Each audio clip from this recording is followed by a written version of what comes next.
back. This is episode number 13 of the Sports Consiglieres podcast. I interviewed you guys a couple months ago when I was solo in Midlife Crisis episode number 6.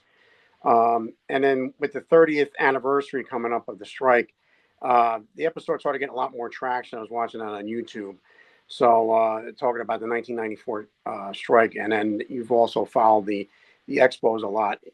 You've written 10 books on the Expos, great reads. I got the one book here, Always Remembered.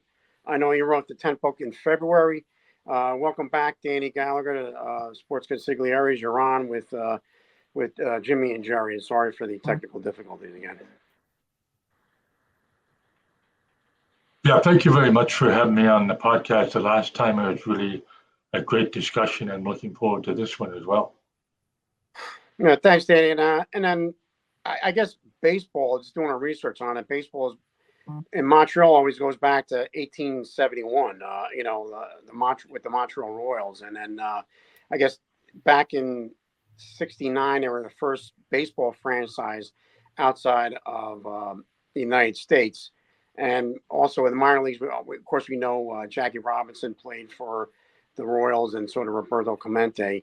And then they started getting traction.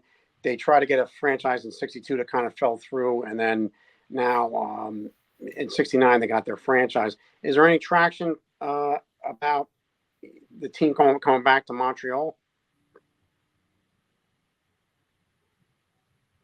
It's right now, it's very, very bleak. It's going to cost about $3 billion Canadian to get an expansion franchise, and it's probably going to cost about 1 billion Canadian to build a downtown ballpark. And right now, too, Jim, there's no group interested in getting the ball going again to show some interest in a new franchise, because the previous group, headed by Charles Bronfman's son Stephen, they were really, really excited about that Tampa Bay project, whereby there was a split season concept, a sister city concept, where 41 out of 81 home games would be played in Montreal. And somehow that would be a start for baseball's return to Montreal. But that particular scenario was turned down by the Major League owners and Commissioner Rob and Fred. Hey, Danny, I just want to welcome you to the program. Again, thanks for joining us.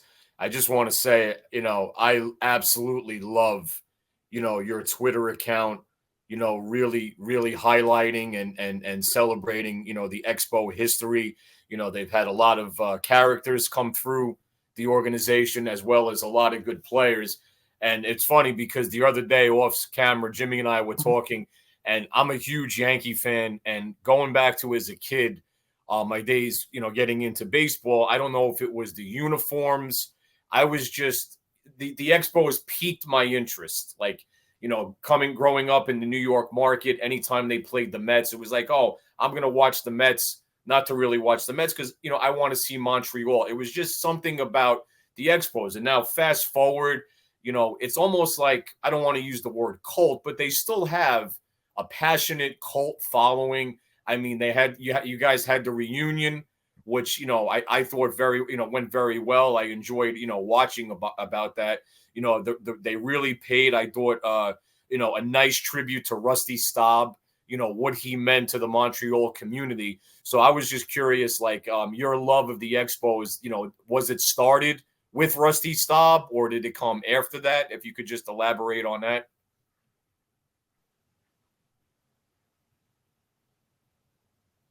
Yeah, I grew up near Ottawa, Ontario, which is about 2 hours northwest of Montreal, playing amateur adult baseball and peewee baseball, and going to a few Expos games before I get into the craft of writing about sports. And I became an Expos beat writer in 1988, and that's when my passion for the Expos really electrified. I was a fan of them growing up, and now I was on the beat, and it was just tremendous opportunity to cover a major professional baseball team. And since 1988, I've written hundreds of articles about the Expos, and I've written 10 books about the Expos. So my passion is really, really high about the Expos, even though the possibility of them returning is kind of bleak. Yeah. And then we delved into, you wrote the 10 books. If anybody's watching this, I mean, looking great, it's a quick read. They're great reads. You focus on a lot of the history, a lot of the players. And then I think the last one, when we spoke, it was going to be Explosion. And I saw on Twitter that you did a book signing and you donated the money, which was also nice on the book signing. So the latest book, Explosion, can you tell a little bit about that book, the 10th book?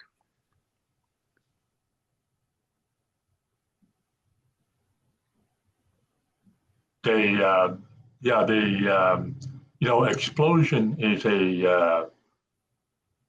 a piece of art that started about a year ago. It's more like early 2023, and it is a collection of vignettes about the franchise from 1969 to 2004, and a lot of stories about the early players that played in the early franchise days and all along up until the end of the franchise. And I also interviewed a number of executives and focused on some special events that took place during the course of the franchise's 36 seasons of operation. Now, Danny, if you had to say, let me phrase this the right way. So if you want to use the word demise, do you think the attendance and the support of the team, was that a little bit overblown in the sense to cast a negative light, the organization in a negative light, strictly for the purposes of moving the team out of Montreal?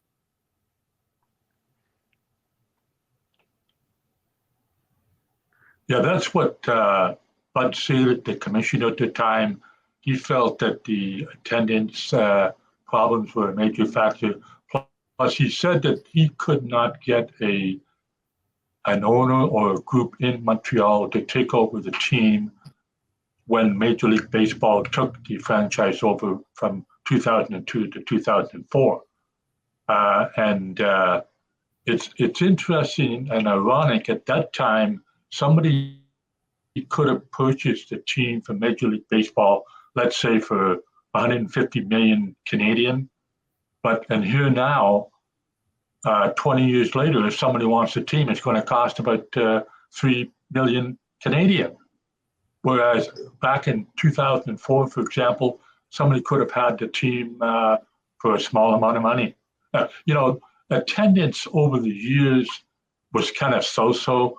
Charles Bronfman had the team from 1969 to 1989, 1990, and he put it up for sale after the team collapsed in 1989 when they held the lead in the National League for a good part of that summer, and then they faded to finish at 81 and 81, and that was it for Charles. But he has also told me over the years that he was disappointed in the attendance many years during those first 20 years of operation. So the attendance figures did play a big factor in the demise of the Expos. Do you think, the franchise was kind of doomed to fail? Like I mentioned in '62, they didn't get their ducks in a row in order to get the franchise going, and then they got it in '69. They didn't have a stadium. They were playing at that Jarry Park Stadium, outdoor stadium. They had to refurbish that. They really didn't get a new stadium till '76 when the Olympics went there. And then do you feel like it was the franchise was snake bitten in that regards, that there really wasn't an interest? It seemed like the attendance was going up and down, but they didn't really kind of give the fans kind of a good product. And what do you think about that as far as like the early years of it, and then just trying to get some sort of some sort of foundation for this team.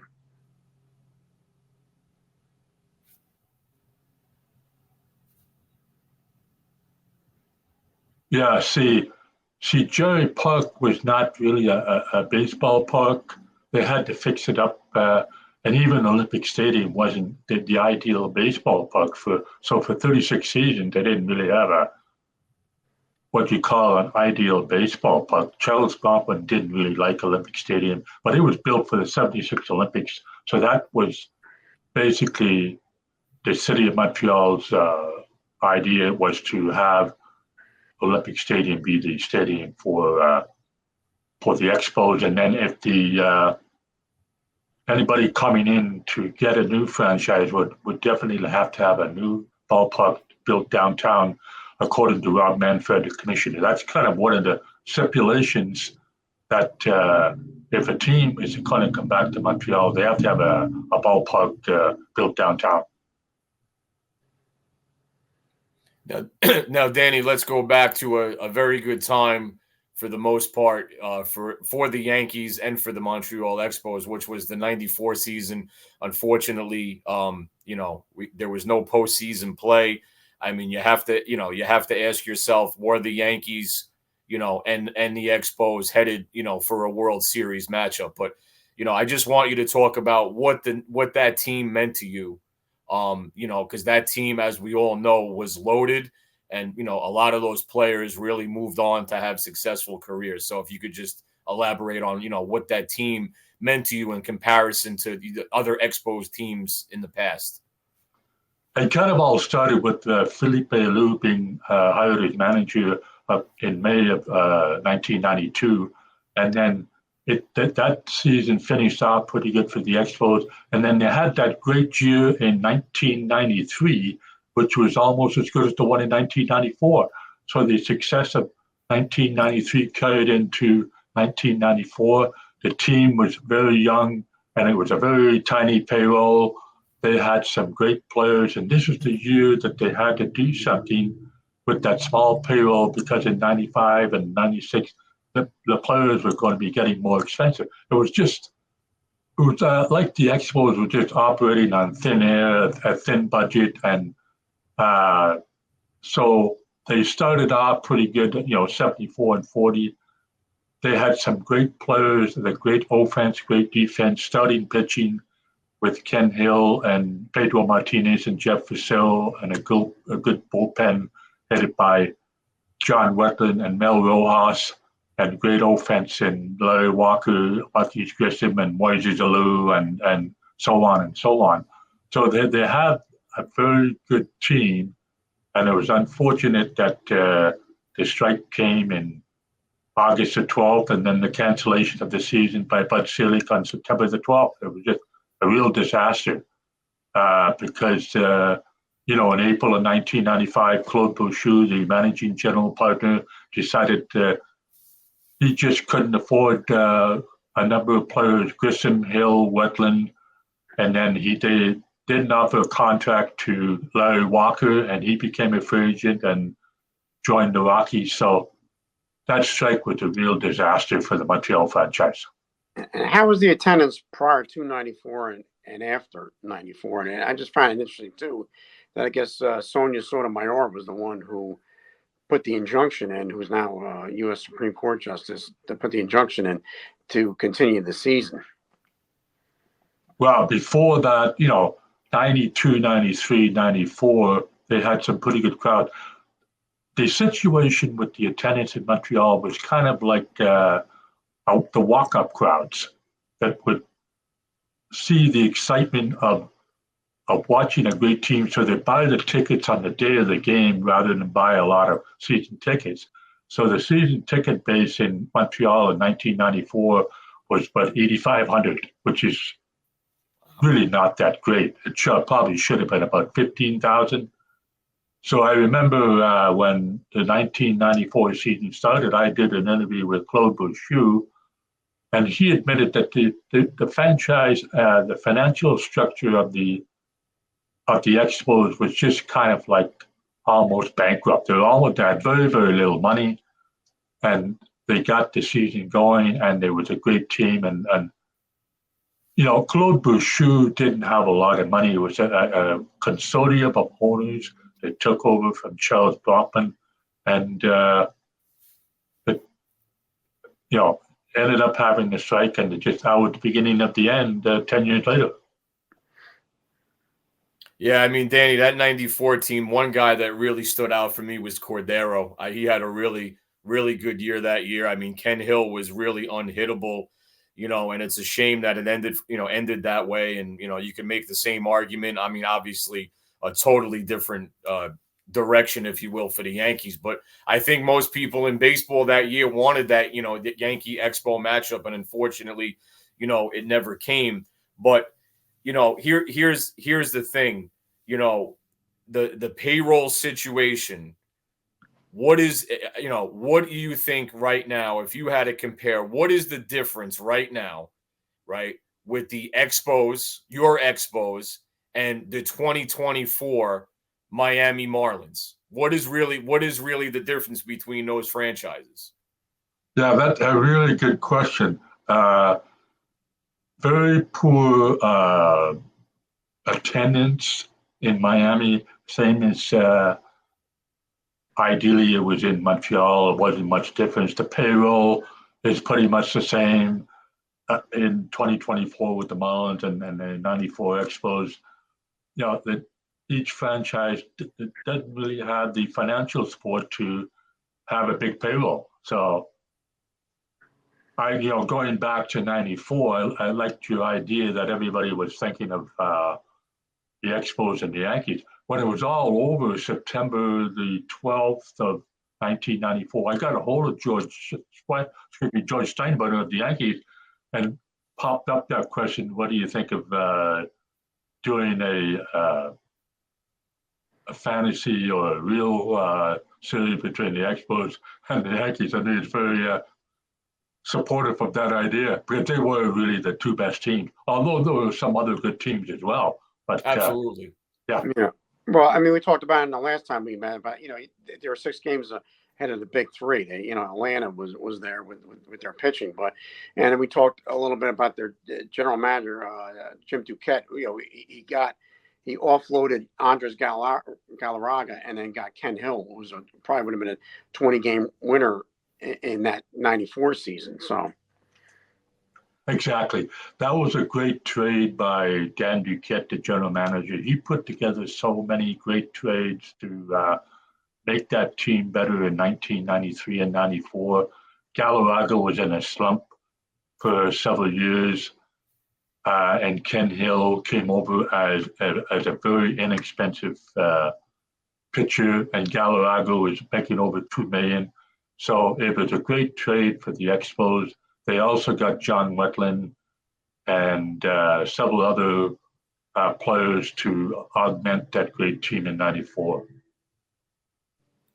Now, Danny, we've been talking, in our previous episodes, we actually went over discussing the NFL, the New York Giants. They have a 100 greatest players list that they're putting out periodically. So in your opinion, I don't want to hold your feet to the fire here, but I'm going to do that. Who do you think is the greatest Expo of all time? Yeah, that's a good question. I've always kind of stuck with Andre Dawson because of his great stats and his great defense over 10 plus seasons with the Expos. He had longevity, but he also played hurt. He got his knees taped up and went out there, and he had a lot of courage to go out there and continue to play despite the bad knees from playing on the turf at Olympic Stadium and maybe both knees that he hurt in high school playing football. But he was a Medal of Honor and Medal of Courage for the Expos for the way he played. Great offense and great defense. And if you had to give us a number 2, I think that pretty close between Larry Walker and Vladimir Guerrero. Guerrero, Dawson, and Walker, it turns out they were all right fielders. And they were both great offensive players. and the three of them are great defensive players. So they're all kind of 5-tool players. Dawson, Guerrero, and Walker. They're just really tremendous players. And sticking on that theme, Danny, what do you think is the most memorable moment? I mean, you had Pete Rose getting his 4,000 hit in a Expos uniform. You had Dennis Martinez pitching a perfect game, I think the 13th in history. What stands out as one of the top Expos moments looking back and with the year the franchises was in existence? I would have to go with the one I saw in person on July the 27th, 1979, when Rusty Staub made his first home game appearance after he was acquired by the Expos from the Detroit Tigers. That place at the Olympic Stadium, I was not a beat writer at that time. I was a reporter in Ottawa for the Ottawa Journal, but I just came down with my girlfriend to watch the game. And the atmosphere at Olympic Stadium was just electrifying. Over 59,000 people there. It was tremendous. That was the heyday of the Expos, 78 to 83. 79, they had the great team that finished 95 and 65. But Rusty Staub was introduced as the pinch hitter late in the game of the first game of a doubleheader, and he went out. He popped up, but the moment that he was introduced and started to walk toward the batter's circle, he got a standing ovation that lasted like 8 to 10 minutes. It was unbelievable. He tried to step into the batter's box, but he had to step out because the fan reaction was so loud that he had to step out and, wave to the crowd in appreciation for this moment. As I said, it was not, he went out, but just a moment of him getting the standing ovation after he had been away for 8 years. He was traded away to the Mets after the 71 season. But that was a treat, one of the greatest highlights in Expos history. Now, Danny, would you say he was the most popular player of all time? Yeah, he would be close. When we talk about the best players like Dawson, Guerrero, and Walker, you also have to include Gary Carter and Tim Raines, and then Staub. In the first few years, Staub was the early franchise hero because he was a star. He put up great numbers in 69, 70, 71. So he was the early franchise hero and, the most popular player in the early days of the franchise. And then Gary Carter was always smiling and great with the fans and great with the media and put up some great numbers offensively, and he was a great defensive catcher. So there was a number of players who were very popular. Staub, Carter, Raines, Walker, Guerrero, a number of great players that really were very popular. And just going back, 1981, they had the other strike season, and I had to bring it up. You wrote the book Blue Monday, and then I guess we talked about the players, the moments, but I think the biggest, regrets was Steve Rogers taken out, being brought in and against the Dodgers in '81. Jim Fanning, Steve Rogers being brought in, and then Rick Monday hitting that home run. Would you say that was the biggest moment where they wish, my Expos fans wish they had that back, at back? Oh, for sure. So after the fourth game of the National League Championship Series against the Dodgers, Steve Rogers went up to manager Jim Fanning and pitching coach Galen Cisco and volunteered to pitch later in the series. So, Steve Rogers was always a starting pitcher for the most part in his career. So in the top of the ninth inning of the deciding game of the best of five series, Ray Burroughs had pitched 8 solid innings for the Expos and probably should have kept pitching, but Jim Fanning wanted to bring in Steve Rogers. And, Steve Rogers got Steve Garvey to pop up to second, and he got Ron Say to line to deep left to Tim Raines at the warning track. And that warning track, shot by Ron Say should have been a message to Jim Fanning maybe to take Rogers out with 2 out and bring in a left-handed pitcher to pitch to Rick Mundy, a left-handed batter. A left-hander like Bill Lee or Woody Fryman would have been the ideal situation, but Jim Fanning decided to stick with Steve Rogers because he was his top pitcher that season and for many seasons prior to that. So it didn't turn out very good in the thick, cold air of Olympic Stadium. Rick Mundy sure gave that ball a drive into right center field, over the right center field fence. Now, sticking with Blue Monday, do you think you alluded to Fanning wanting to go to Rogers because he was the ace and he had a very good year, or do you really think it was the combination of that and that Jeff Reardon was struggling at the time, or you think he just wanted to go to Rogers? I think that Jeff Reardon was cleared by the training staff to pitch in Game 5. And he had had some earlier struggles against the Dodgers and the Phillies in the National League Division Series where he gave up some home runs. So that was a factor too. But Reardon was cleared to pitch in Game 5, but Jim Fanning decided to go with the healthy pitcher and Steve Rogers. And that's the first, I guess, the first winning game that they Expos made to the postseason, because I guess with '94 the whole show came down, and then September 12th it was Seelig, and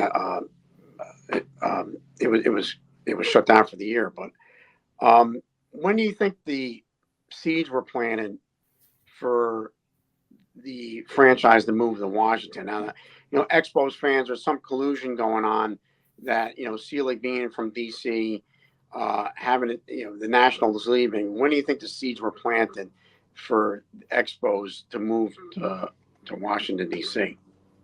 What happened when Jeffrey Loyer took over the team from, he took over the shares from Claude Bouchou, so he had the majority share or the majority say in how things would be operated with the Expos. And what happened at that ballpark idea that was supposed to take place in downtown Montreal, it faded into the background, and the ballpark idea kind of faded.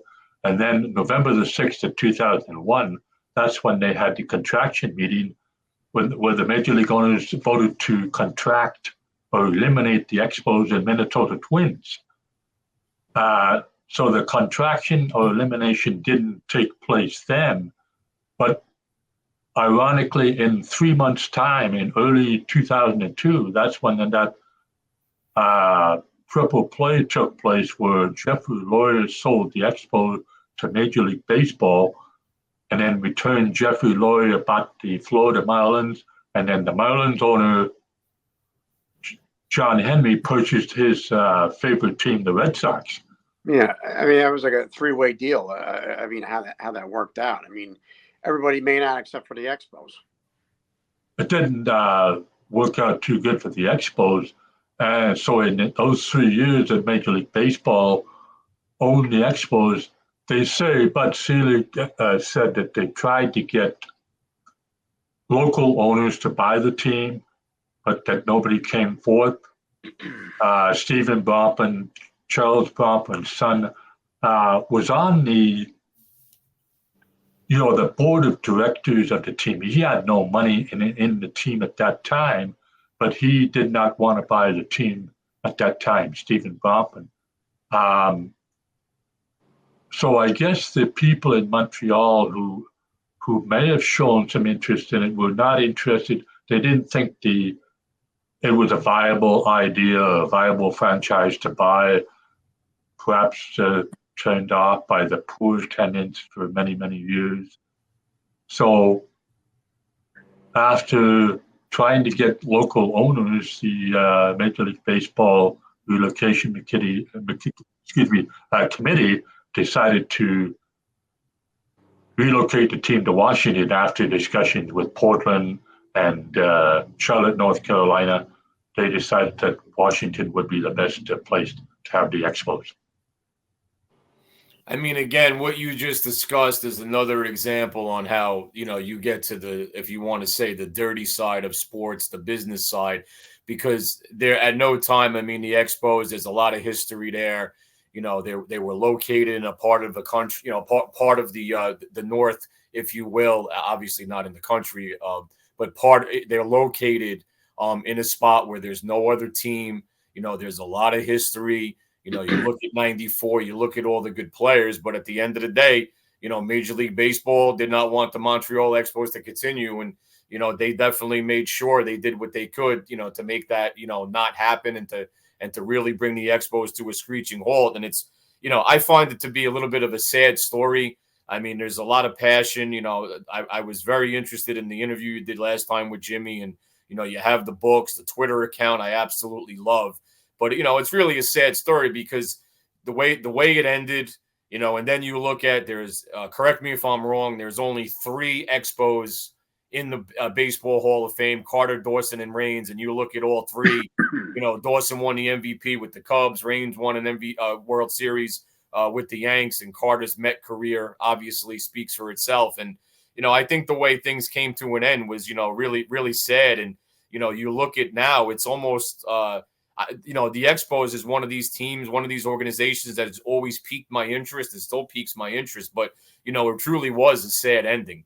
I mean, how do you really feel? I mean, I'm sure it's hard, for you being a beat writer and a huge fan. It has to be hard, to really comprehend what's going on, especially when you see like what's going on in Miami. Miami's becoming a joke of a franchise. Yeah, for 36 seasons, the Expos operated, and they had some pretty good teams. They had some so-so teams, but it was painful to see them leave baseball in Montreal, especially that last home game, September 29, 2004. It was a very emotional day for Expos employees, Expos players, Expos fans. Before that final home game, they had about 10,000 tickets sold. See, that was before that announcement was made on September 29, the plan was that the Expos would return in 2005 because the schedule had been made up for 2005. And then all of a sudden on September 29th, the Expos and ownership group and Major League Baseball decided that the Expos were being transferred to Washington. So about 23,000 tickets were sold for that final game because they knew that was it, the last chance home game to get tickets and get some souvenirs. And then the final game was in New York against the Mets on October the 3rd. So it was a flurry of sadness to see it all end so quickly at the end of the 2004 season. And with the San Juan, Puerto Rico games, I know they were split in time in Montreal and San Juan. How was the attendance down there? And I know that's been kind of kicked around with Tampa Bay and Montreal. Last time we spoke, you said that was probably going to be a dead issue. But what was the attendance like when they split time in Puerto Rico? It was something like 10 to 15,000 a game. Sometimes they would get 20,000. It was an experiment by Major League Baseball to gauge interest in San Juan as a potential franchise at some point. But it didn't do enough. The attendance wasn't enough really for Major League Baseball to consider possibly going to San Juan. But it was a chance for Major League Baseball to get more revenue out of that season because the attendance in Montreal was so-so. Sometimes to be crowds of 5,000 10,000 in Montreal. And so they used Puerto Rico to get more revenue to pay expenses. It was pretty, that experiment was just, to me, was just like a kind of a farce. The players didn't like it, but they had to go along with what Major League Baseball wanted. Now, Danny, shifting gears a little bit, I have to ask you because he's just a polarizing figure. What was it like? I know his stint was short, but what was it like having Pete Rose as an Expo? Yeah, well, it was a short time with Pete. The Expos thought that he had a little bit of gas left in the tank. The Phillies didn't want to sign him after the '83 season. So John McHale, the president, and the general manager thought that Pete Rose had some veteran leadership to a team that already had some great veteran core of players. And he ended up hitting .259, and didn't play full time all the time. He was sometimes a pinch hitter, and he'd have spot duty at first base. But on August the 16th, 1984, they traded him to the Reds for Pete Lawless. He got, as Jim noted earlier in the podcast, that Pete Rose got his 4,000th hit in Montreal for the Expos against Jerry Koosman of the Phillies. Well, I'll tell you, your recall, Danny, on Expos is unmatched. And I know, thanks for your time here. We're going to close it out with a couple more questions. But I know when they moved, the Expos, it was kind of almost like a mourning. Like there was no talk about Expos or anything else. What kind of started back up for the fans and also the Nationals now, like in 2019, I guess they wear the Expos uniform sometimes. What kind of triggered the interest back with the Montreal Expos after the move in 2004? Well, see, from 2004 to 2012, it was almost as if there was nothing going on in baseball. There's no fever in Montreal but getting a team back. But, in 2012, Warren Cromartie, the former Expo, I started beating the drums, and he had a couple of team reunions, one with the 1981 Expos in 2012 and then the 94 Expos in 2014. And then they had a series of years where the Blue Jays played exhibition games at Olympic Stadium, and that started to impress Major League Baseball that baseball could survive again in Montreal, and that around that time too, Stephen Bronfman, he had said at one time that no matter the cost, that he would be interested in having a team in Montreal. But when the split season concept with Tampa Bay went by the wayside, he lost interest in a full-time team, meaning a team playing 162 games and playing 81 home games in Montreal. It's the fever for the last 2.5 years that basically has been done in Montreal since January of 2022, when the owners and Rob Manfred turned down that Tampa Bay scenario. So right now it's pretty bleak. Yeah. Well, Danny, like Jimmy said, I mean, I think we need to close the show out in a positive way. I'm sure, obviously, you're going to elaborate on this, but the last reunion was well attended. People were juiced up. I mean, at the very least, you guys, rekindled, some memories. You were able to celebrate some ex-players, and listen, I'd like you to touch upon, on that reunion and really, what do you think it meant to people in Montreal? Exactly.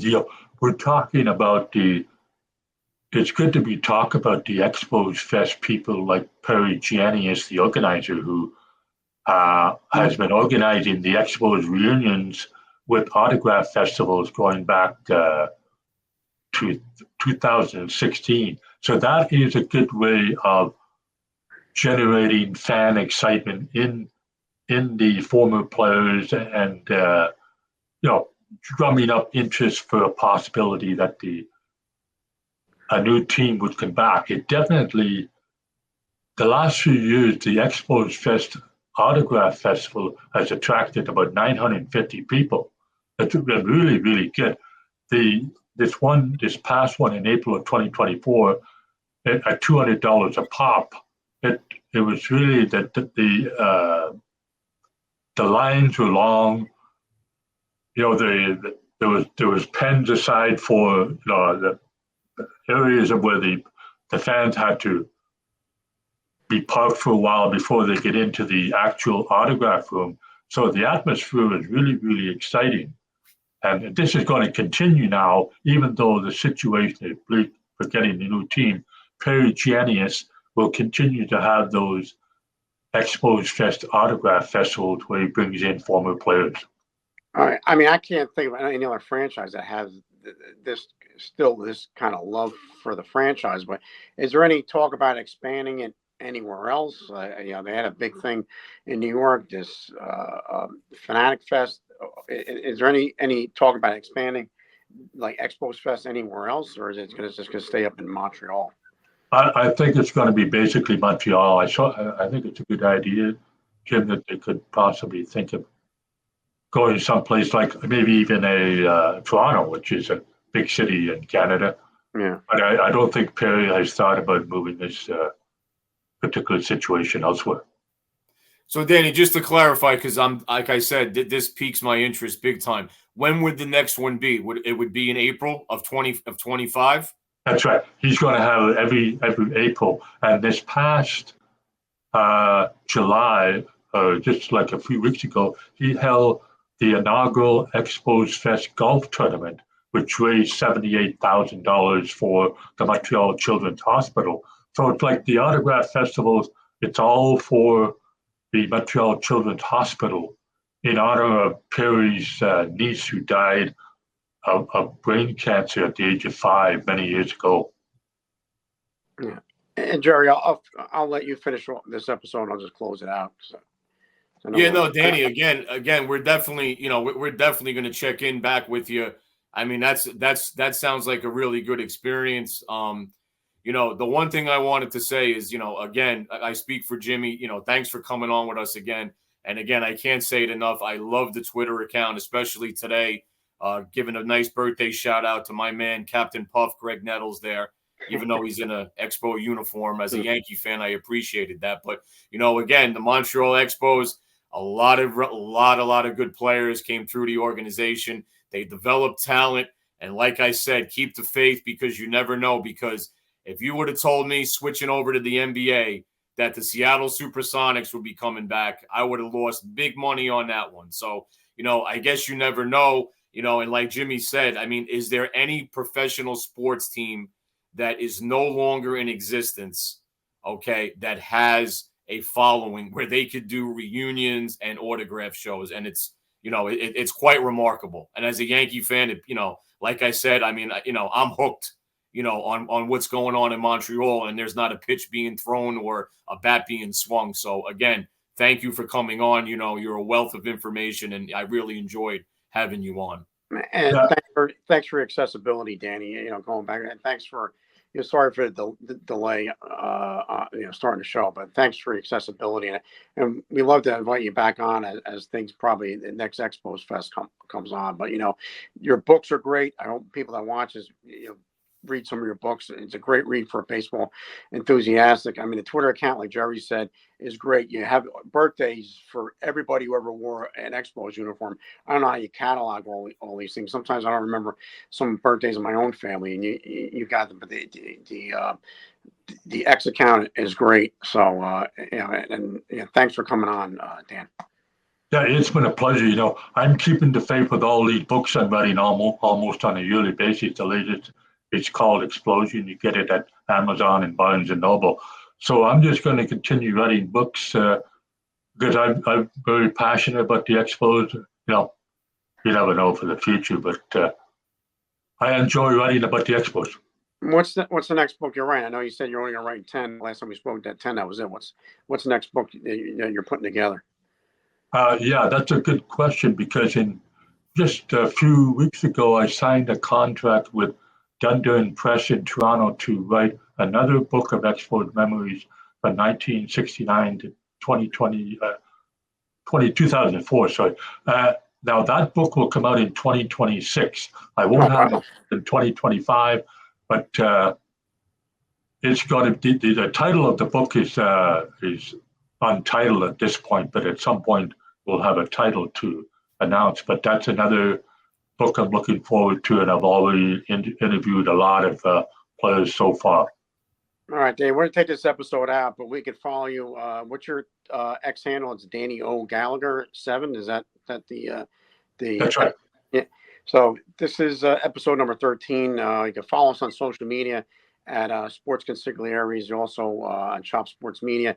Thanks for Dave Searching for this in this episode, and also thank God I'm at home and not in the studio. So I think you probably suplexed me on all the technical difficulties I'm having here.